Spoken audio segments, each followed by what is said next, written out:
Hello friends, ഞങ്ങളിന്ന് പഴുത്ത മാങ്ങ വച്ചിട്ടുള്ള അച്ചാർ ഉണ്ടാക്കാൻ പോകുന്നു. അതിനു വേണ്ടി ഒരു പാൻ അടുപ്പത്ത് വെച്ചിട്ട്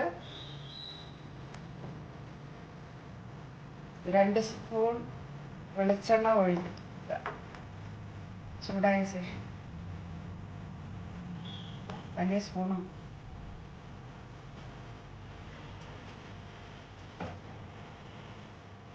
അതിനുവേണ്ടി നമുക്ക് 1 സ്പൂൺ കടുക് ഇട്ട് കൊടുക്കാം. 2 വറ്റൽ മുളക്, കുറച്ച് കരിവേപ്പില. പഴുത്ത മാങ്ങ 3 കട്ട് ചെയ്തതാണ്. ഇത് നമുക്കിനി ഇതിലേക്ക് ഇടാം.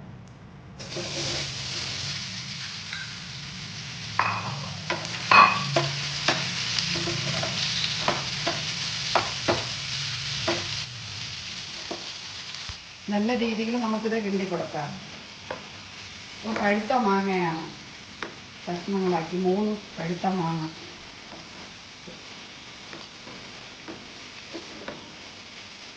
അത്യാവശ്യം കുറച്ച് വേവണമുണ്ട്. കുറച്ച് ഉപ്പിട്ട് കൊടുക്കാം. ഉപ്പിട്ട് കൊടുത്ത ശേഷം നമുക്കിതൊന്ന് അടച്ചു വയ്ക്കാം കുറേ നേരം. നമുക്കിത് തുറന്ന് നോക്കാം. ഇനി അത്യാവശ്യം മാങ്ങ ഏകദേശം വെന്തിട്ടുണ്ട്. ഇനി നമുക്ക് ഇതിലേക്ക് ആവശ്യമായ മഞ്ഞൾപ്പൊടി ചേർത്ത് കൊടുക്കാം. 1/2 സ്പൂൺ മഞ്ഞൾപ്പൊടി,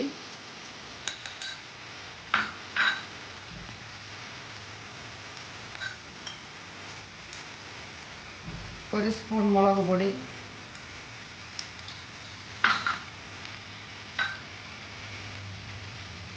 1/2 സ്പൂൺ കായപ്പൊടി,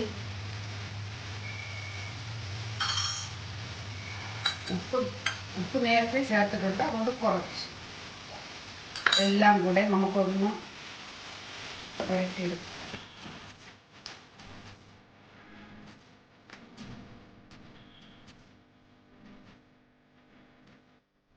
250 ഗ്രാം ശർക്കര പാനി ഒഴിച്ചു കൊടുക്കും. എല്ലാം കൂടെ ഒന്ന് വെന്ത് നന്നായിട്ട്. ഇപ്പോഴും മാങ്ങയുടെ സമയമാണ്. നിങ്ങൾ വീട്ടിലൊക്കെ മാങ്ങയുണ്ടെങ്കിൽ ഇതുപോലെ ഒന്ന് ചെയ്ത് നോക്കൂ. ഹായ് ഫ്രണ്ട്സ്, നമുക്ക് തുറന്നു നോക്കാം. അടച്ചു വെച്ചിട്ട് 5 മിനിറ്റ് ആയിട്ടുണ്ട്. പഴുത്ത മാങ്ങ അച്ചാർ നമുക്ക് നോക്കാം. പരുവത്തിനായി വന്നിട്ടുണ്ട്. ഇത് ദോശയുടെ കൂടെ കഴിക്കാം, ഇഡലിയുടെ കൂടെ കഴിക്കാം, ചപ്പാത്തിയുടെ കൂടെ കഴിക്കാം. ഇപ്പോൾ മാങ്ങയുടെ കാലമാണ്. നിങ്ങൾക്കെല്ലാവർക്കും വീടുകളിൽ മാങ്ങ ഉണ്ടല്ലോ. നിങ്ങൾ ഇതുപോലെ ഒന്ന് ചെയ്ത് നോക്കൂ. നല്ല ടേസ്റ്റാ കഴിക്കാൻ.